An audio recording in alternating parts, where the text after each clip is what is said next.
Okay, so unit second हमारी complete हो चुकी है। कैनोनिकल एंसेंबल थर्मो, ये एनर्जी और डेंसिटी फ्लक्चुएशन भी प्रीवियस लेक्चर में अपन ने कर लिया, उसमें डेंसिटी फ्लक्चुएशन भी था और एनर्जी फ्लक्चुएशन भी था। Okay,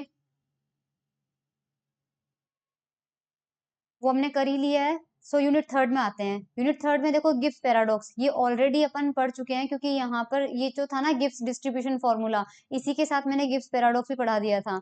validity of classical approximation जो है वो भी हमने यूनिट वन में कवर कर लिया था। तो इसके बाद नेक्स्ट टॉपिक यूनिट थर्ड का स्टार्ट होता है, determination of translational, rotational and vibrational contribution to the partition function of an ideal diatomic gas, ये अभी करेंगे। Specific heat of a diatomic gas, ये अभी करेंगे। ठीक है, तो आज वाले लेक्चर में ये दो हम कवर करेंगे। तो चलिए स्टार्ट कर लेते हैं। तो जो डायाटोमिक गैस होती है हमारे पास, उसके अंदर कौन कौन सी तरह की मोशन होती है वो यहाँ पर देख लीजिए। पहला, एक तो ट्रांसलेशन मोशन होती है, करेक्ट, और उसके 3 डिग्री ऑफ फ्रीडम होती है, क्योंकि हर पार्टिकल 3 डायरेक्शन में ही जा सकता है, तो 3 होती है, करेक्ट। तो इसके लिए F इक्वल टू 3 लेंगे अपन। सेकेंड, हमारे पास रोटेशनल मोशन होती है, और एज अ होल क्योंकि मॉलिक्यूल जो है वो डायाटोमिक है, तो उसका एक्सिस मतलब खुद के उसके डायटोमिक मॉलिक्यूल जो होगा ना, उसका उसके एक्सिस के परपेंडिकुलर, सपोज अगर वो एक्स डायरेक्शन में रखा हुआ है तो वो केवल वाई के अबाउट रोटेट कर सकता है और जेड के अबाउट रोटेट कर सकता है। एक्स के अबाउट अगर वो रोटेट करेगा तो भी उसके रोटेशन से हमें मोमेंट ऑफ इनर्शिया क्या मिलता है, 0 मिलता है। इसलिए इसकी डिग्री ऑफ फ्रीडम जो होती है वो 2 होती है। और वैसे भी आपने एलिमेंट्री क्लासेस में पढ़ रखा होगा कि डायटोमिक मॉलिक्यूल की रोटेशनल डिग्री ऑफ फ्रीडम जो होती है वो 2 होती है, या फिर आपने क्लासिकल मैकेनिक्स में फर्स्ट सेमेस्टर में पढ़ रखा होगा। तीसरा होता है वाइब्रेशनल मोशन, जो डायटोमिक मॉलिक्यूल होता है वो अपनी ही एक्सिस के अबाउट वाइब्रेट करता है। जब वो वाइब्रेशन करता है तो उसकी पोटेंशियल और काइनेटिक एनर्जी आपस में इंटर कन्वर्ट होती रहती है। तो हमारे पास यहाँ पे वाइब्रेशनल मोशन के लिए हम एक ही डिग्री ऑफ फ्रीडम लेंगे। उसके बाद आपके पास आता है मोशन ऑफ इलेक्ट्रॉन्स और न्यूक्लियर स्पिन। फोर्थ और फाइव्थ का जो इफेक्ट होता है वो बहुत नेग्लिजिबल होता है, तो इसको अपन कंसिडर नहीं करेंगे। ओके, तो हम चलते हैं हमारे डेरिवेशन पे। Now considering the partition function, अगर हमारे पास ऐसे डायटोमिक मॉलिक्यूल का हमें टोटल पार्टीशन फंक्शन लेना पड़ा, तो वो तीनों टाइप के पार्टीशन फंक्शन का मल्टीप्लीकेशन होगा। यहाँ पर जेड टी का मतलब है ट्रांसलेशनल पार्टीशन फंक्शन, आर का मतलब है रोटेशनल पार्टीशन फंक्शन, और वी का मतलब है वाइब्रेशनल पार्टीशन फंक्शन। और एनर्जी जो होगी वो टोटल एनर्जी जो होगी वो क्या बनेगी, translation energy plus rotational energy plus vibrational energy. ठीक है, तो इक्वेशन 1 और 2 से आपको एनर्जी और पार्टीशन फंक्शन का आइडिया लग चुका है कि पार्टीशन फंक्शन मल्टीप्लाई होता है जबकि एनर्जी जो होती है वो एडिटिव होती है। अब ट्रांसलेशन मोशन के अंदर अगर number of degree of freedom, translation जो होता है वो चाहे मोनोएटम एक मॉलिक्यूल हुआ तो भी 3 डायरेक्शन में ही जा सकता है, अगर वो डायटोमिक मॉलिक्यूल हुआ तो भी वो 3 में ही जा सकता है। इसलिए ट्रांसलेशन का जो पार्टीशन फंक्शन है वो हम मोनो एटॉमिक वाला ले सकते हैं, और मोनो एटॉमिक वाला आप पढ़ चुके हो, जो मैंने बीएससी के लेक्चर नंबर 10, 11, 12 बोले हैं, उसके अंदर आइडियल मोनो एटॉमिक गैस का पार्टीशन फंक्शन आपने डिराइव किया था, और वो पार्टीशन फंक्शन ये आया था। उसे हम मान लेते हैं एफ टी। ठीक है, एफ टी मान लीजिए मोनो एटॉमिक गैस का पार्टीशन फंक्शन है। तो यहाँ डायटोमिक के लिए भी वही रहेगा, लेकिन क्योंकि नंबर ऑफ मॉलिक्यूल अगर आप एन लेते हो तो हमें इनडिस्टिंग्विशबिलिटी का ध्यान रखते हुए एन फैक्टोरियल से डिवाइड करना पड़ेगा। तो यहाँ जो एफ टी आएगा उसको एन फैक्टोरियल से डिवाइड करना पड़ेगा। और दूसरा, ये सिंगल पार्टिकल का वेव फंक्शन है, हमें एन पार्टिकल दे रखे हैं, एन मॉलिक्यूल है, तो इसकी पावर क्या होगी, एन। तो इस तरह से आपका जो जेड टी होगा, ट्रांसलेशन पार्टीशन फंक्शन का जो फॉर्मूला होगा वो होगा F T raise to power N upon N factorial, जहां एफ टी जो है वो सिंगल पार्टिकल का यानी मोनो एटॉमिक मॉलिक्यूल का, एक मॉलिक्यूल का पार्टीशन फंक्शन है। ठीक है, अब हम यहाँ पे सिंगल डायटोमिक मॉलिक्यूल लेते हैं, तो हमारे पास एन क्या हो जाएगा, 1 हो जाएगा। और उसके लिए हमारे पास ये वैल्यू जो है ये इसमें सबसे पहले पुट करेंगे, और फिर जो जेड टी निकालेंगे वो आप निकालना, जेड टी जो है वो एफ टी के इक्वल आएगा, क्योंकि 1 फैक्टोरियल सिंगल मॉलिक्यूल की एन कितना हो जाएगा, 1 हो जाएगा। बस एन ही तो रखना है, तो ऊपर भी एन की इसकी पावर भी, ये भी एन 1 हो जाएगा, तो ऊपर एफ टी नीचे एफ टी, तो बराबर एफ टी की वैल्यू आ जाएगी। तो F T as it is आपने यहाँ लिख दिया। इसे हम वी अपॉन लैम्डा क्यूब रखेंगे, जहां पर लैम्डा जो है हमने रिप्लेस किया है इस चीज को, it is the thermal de Broglie wavelength associated with the molecule. Okay, so यहाँ तक हम आ चुके हैं। अब हम चलते हैं ट्रांसलेशन एनर्जी निकालते हैं। तो हालांकि ट्रांसलेशन एनर्जी का ये वाला फॉर्मूला जो है ये मैंने नहीं करवाया, ये वैसे मिलता जुलता उसी में। इफ यू रिमेंबर जो बीएससी वाले 3 लेक्चर आपने किए थे वहां पर एनर्जी का फॉर्मूला आपके पास याद हो तो ये आया होगा, K T square del by del T L N Z.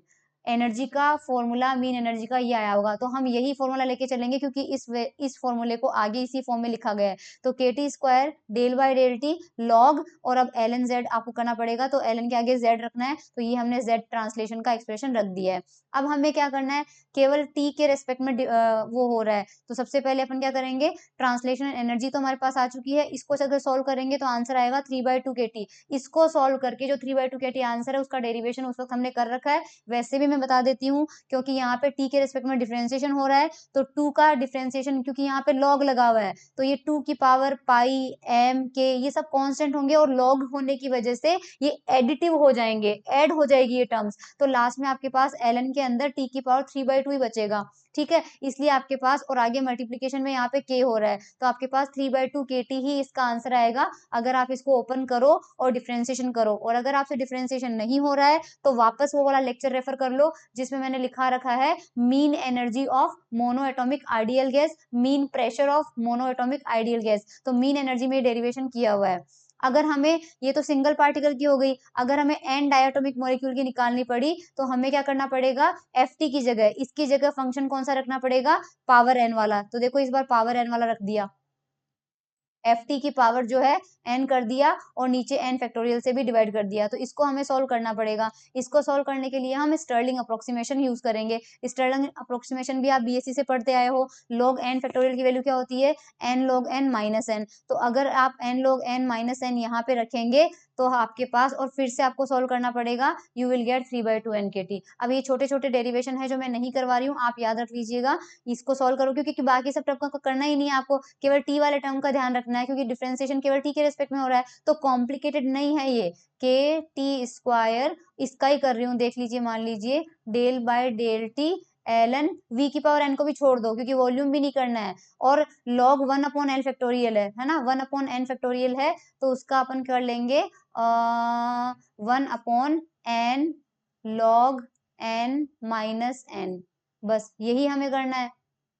अच्छा, हमें n से भी कोई मतलब नहीं है, n से भी कोई मतलब नहीं है, क्योंकि n का डिफरेंशिएशन भी 0 हो जाएगा, हमें तो क्या करना है, सिर्फ यहाँ पर 3n/2 करना है, तो वेरी गुड आंसर हो जाएगा। लो अभी कर देती हूँ, KT square del by del T, यहाँ पे आ जाएगा आपके पास log t की पावर 3n/2 आ जाएगा, तो log t की पावर 3n/2 का कितना होगा, हमारे पास 3n/2 जो है वो बाहर आ जाता है, और ln t हो जाता है, ln t का कितना हो जाएगा, 1/t हो जाएगा, तो इसको हटा दो 1/t, और इसको मल्टीप्लाई करना है KT स्क्वायर से, एक t से t कैंसिल आउट हो जाएगा, और ये आ जाएगा 3/2 nkt, बस सिंपल सा आंसर।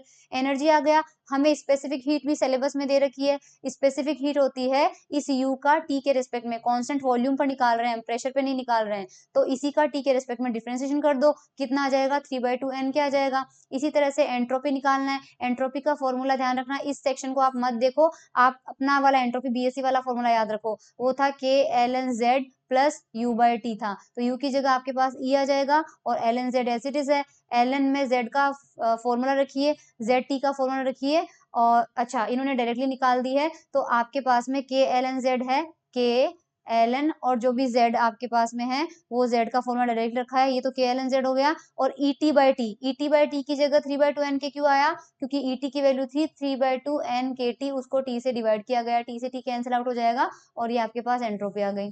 करेक्ट, तो आपने स्पेसिफिक हीट निकाल ली और एनर्जी भी निकाल लिया। इसके बाद हमें क्या करना है, यहाँ पे एंट्रोपी के अंदर फॉर्मूला लगा आगे, वो ft की पावर n फैक्टोरियल था, तो ft की पावर n/n फैक्टोरियल था, और आगे log लगा हुआ था, तो log के अंदर इसको रख लेंगे तो ये आ जाएगा, फिर माइनस, क्योंकि नीचे आएगा माइनस ln n फैक्टोरियल होगा, n फैक्टोरियल की जगह यहाँ पे हमने स्टर्लिंग का अप्रोक्सीमेशन यूज कर लिया है, और यहाँ पे फिर आप क्या करोगे, इसको अंदर मल्टीप्लाई करोगे, तो ये k और ये n के जो है 3/2 में ऐड होके 5/2 आ जाएगा, और बचा हुआ जो टर्म है आपको इन दोनों को साथ में ले लेना, तो इन दोनों को साथ में ले लोगे तो ये आ जाएगा, ये n जो है इस n की पावर में चला जाएगा, log n की पावर n हो जाएगा, तो फिर वो बाहर आ जाएगा, कर लेना, सिंपल सी कैलकुलेशन है।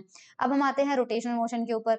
रोटेशनल मोशन का जो पार्टीशन फंक्शन है वो डायरेक्टली याद रखो कि वो दिया जाता है सिंगल का, है ना, सिंगल पार्टीशन फंक्शन अपने पास है, द क्लासिकल पार्टीशन फंक्शन, हम पहले क्लासिकल पार्टीशन फंक्शन ले रहे हैं, और क्योंकि हम इनडिस्टिंग्विशिबिलिटी कंसीडर कर रहे हैं, इसलिए n फैक्टोरियल से डिवाइड गया है, अदरवाइज ये 1/h की पावर f है। और ये भी बीएससी में पढ़ रखा है, ये भी बीएससी में रोटेशनल का ये वाला फॉर्मूला आपने पढ़ रखा है। तो यहाँ पर अगर अपन बात करें एक डायटोमिक मॉलिक्यूल की, तो उसकी डिग्री ऑफ फ्रीडम कितनी होती है, 2 होती है। तो f की वैल्यू कितनी आ जाएगी, 2। और हम पार्टिकल ले रहे हैं एक, तो n की वैल्यू कितनी आ जाएगी, 1। तो इस एक्सप्रेशन में f की जगह 2 रखेंगे और n की जगह 1 रखेंगे, तो h की पावर f है, तो वहां आ जाएगा h स्क्वायर आ जाएगा। और n की जगह 1 है, तो n की जगह 1 रखेंगे। एनर्जी की वैल्यू आपके पास आ जाएगी pq, क्योंकि p मोमेंटम है, q पोजीशन है। और यहाँ पे आपके पास आ जाएगा, अगर हम पोलर कोऑर्डिनेट में लेते हैं तो d थीटा d फाई हमारे पास पोजीशन कोऑर्डिनेट हो जाएंगे, और D P theta D P phi हमारे पास मोमेंटम कोऑर्डिनेट हो जाएंगे।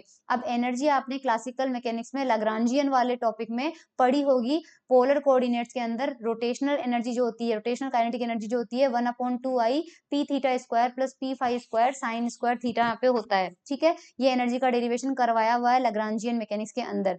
तो अब हम क्या करेंगे, जेड आर के अंदर ये वैल्यू पुट करेंगे, ये यहाँ पे पुट करेंगे, तो यहाँ से हमें जेड आर क्या मिलेगा, 1/h स्क्वायर है वो एज इट इज है। हाँ, सबसे पहले हम स्फेरिकल पोलर कोऑर्डिनेट में जाते हैं। थीटा की जो लिमिट जाती है वो 0 से लेके पाई तक जाती है, फाई की जो लिमिट जाती है वो 0 से लेके 2 पाई तक जाती है। और हमारे पास जो मोमेंटम है वो माइनस इन्फिनिटी से इन्फिनिटी जाएगा, और इसी तरह से मोमेंटम जो है वो माइनस इन्फिनिटी से इन्फिनिटी। थीटा वालों को अलग कर लो, फाई वालों को अलग कर लो, पी थीटा वाले टर्म को अलग कर लो और पी फाई वाले टर्म को अलग कर लो एक्सपोनेंशियल के अंदर ये वाली वैल्यू पुट करने के बाद में। यूजिंग वेरी स्टैंडर्ड इंटीग्रल, इसकी जो वैल्यू होती है वो रूट पाई बाय ए होती है। तो रूट पाई बाय ए के अंदर यहाँ पे आपके पास ई की पावर, देखो ये गशियन फॉर्मूला है, यहाँ पे आपके लिखा हुआ है कि कोई भी फंक्शन है ई की पावर माइनस ए एक्स स्क्वायर जो है, अगर डी एक्स उसका इंटीग्रेशन कर रहे हैं तो उसका फॉर्मूला होगा रूट पाई बाय ए। तो आपके पास मैं एक सॉल्व करके बता देती हूँ, केवल ये वाला माइनस का P theta square upon 2i के टी, ये दिया हुआ है ना। तो ये तो आपका वेरिएबल हो गया, यानी एक्स स्क्वायर हो गया, तो इसका कोफिशिएंट माइनस का ए है, तो माइनस तो ऑलरेडी है, यानी कि 1/2i के टी जो है वो आपका ए है। तो रूट पाई बाय ए रखोगे तो रूट पाई अपॉन ए रखना है, और ये ऑलरेडी 1 अपॉन में है, तो यहाँ पे अपने आप आ जाएगा 2 पाई आई के टी।